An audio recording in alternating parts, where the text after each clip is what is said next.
In order to give effect to this vision, the Democratic Alliance will now step up to contribute our unique track record of good, clean, and accountable governance to the national project. In terms of the agreement, the DA will assume various leadership roles in the National Cabinet, the National Assembly, the National Council of Provinces, and on parliamentary portfolio committees, broadly in proportion to our share of seats within the Government of National Unity. This arrangement ensures that the voices of DA voters will now be heard in all of the rooms where decisions are made about the future of our country.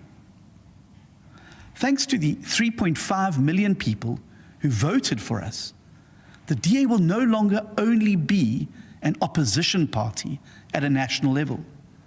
Instead, the DA now becomes the second biggest party inside a multi-party national government.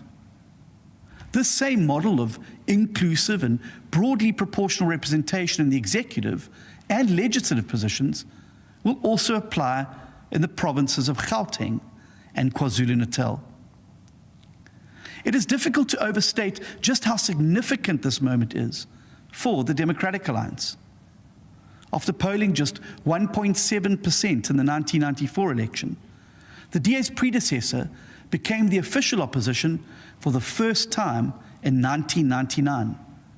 In that same year, the party first entered provincial government as the junior partner in a coalition in the Western Cape.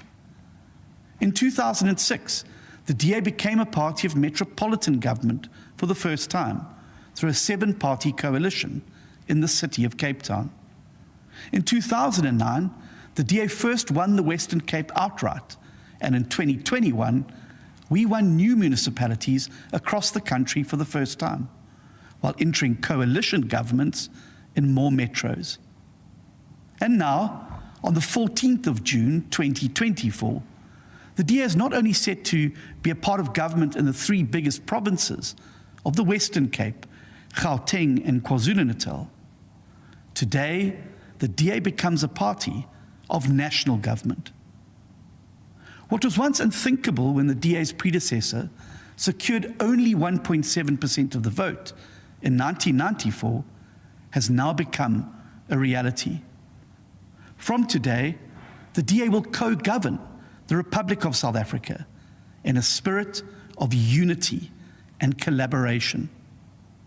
The DA takes this historic step forward out of our deep and abiding love for the people of this country.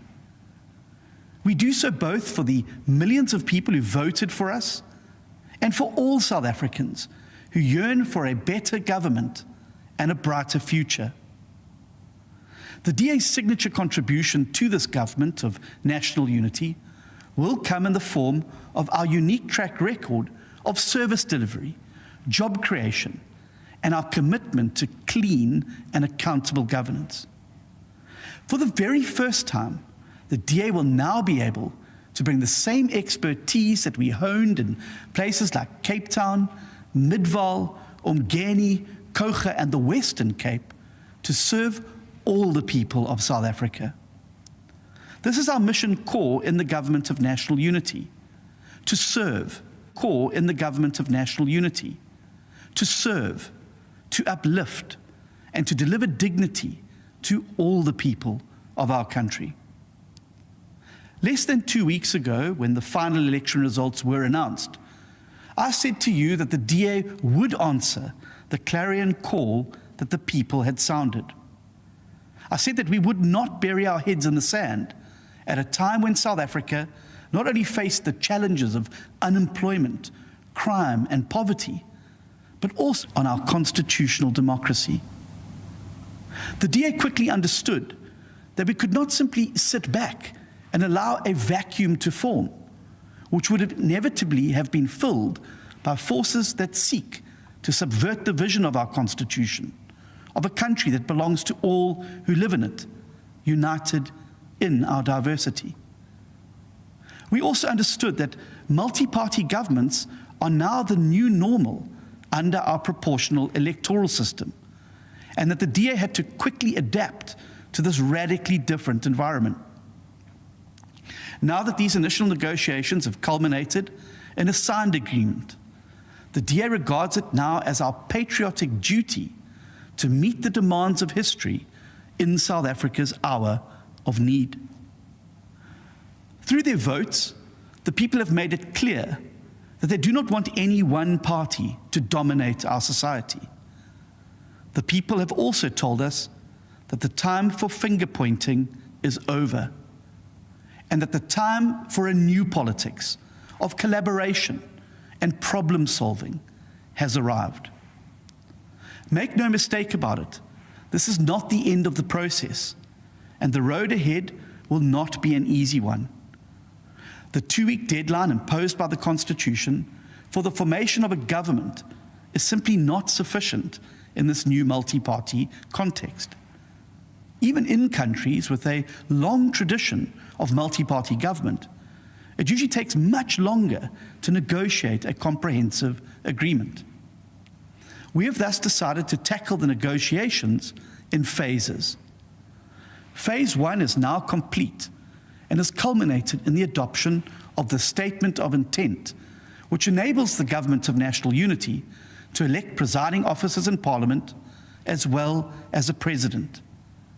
This is essential for stability. The Government of National Unity's presidential candidate will come from the largest party inside the grouping, being President Cyril Ramaphosa.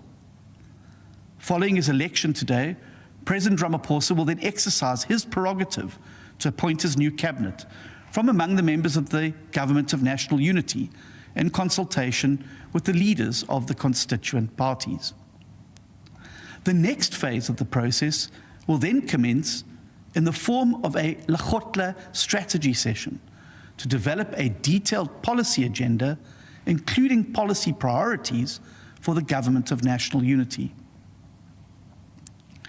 Even as this marks a hopeful and historic moment for our country, it is important that we are honest with each other about the scale of the challenges that lie ahead. South Africa has the highest unemployment rate in the world. It has one of the highest crime rates in the world. Logistics and infrastructure is in an advanced state of decline, and corruption is endemic. None of us should expect these problems to be solved overnight. It will take years of sustained hard work, perseverance, maturity, and cooperation across all sectors of society to get our country back on track. But the DA will be there with you, the people of South Africa, for every step along the way of this new journey. We are committed to contributing in any and all ways that we can to rescue South Africa from the path of decline and to ensure that this new chapter is the best one yet for our nation. Even as we acknowledge that the road ahead will be difficult, we also know that today South Africa is a better country than it was yesterday. For the first time since 1994, we have embarked on a peaceful and democratic transfer of power to a new government that will be different from the previous one.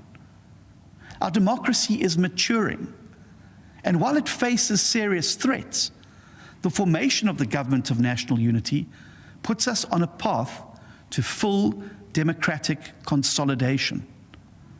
More importantly, the DA's participation in this multi-party government is a reason for optimism. As ordinary citizens, workers, business people, and international investors look forward to us contributing our skills in the quest to build South Africa. All throughout the election campaign, I told the nation that help is on the way from the DA.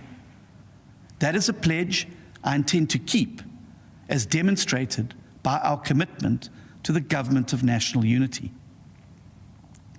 My fellow citizens, many people here and around the world believe that South Africa's best days are behind it.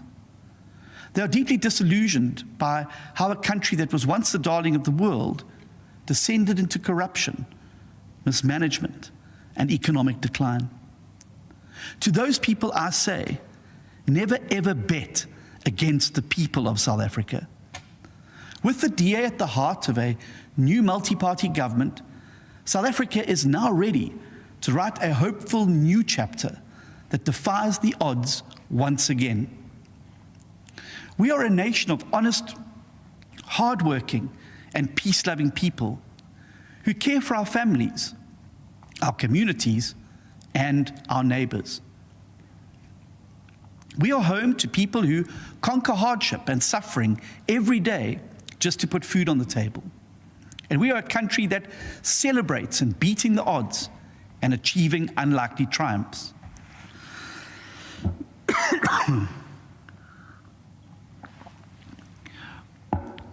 From the spring of our great diversity flows a river of humanity that can quench the thirst we all share for freedom, for prosperity, and for a country we can all be proud of. My fellow citizens, we have done it before, and I know that together we can now do it again. God bless you, and God bless South Africa. Thank you.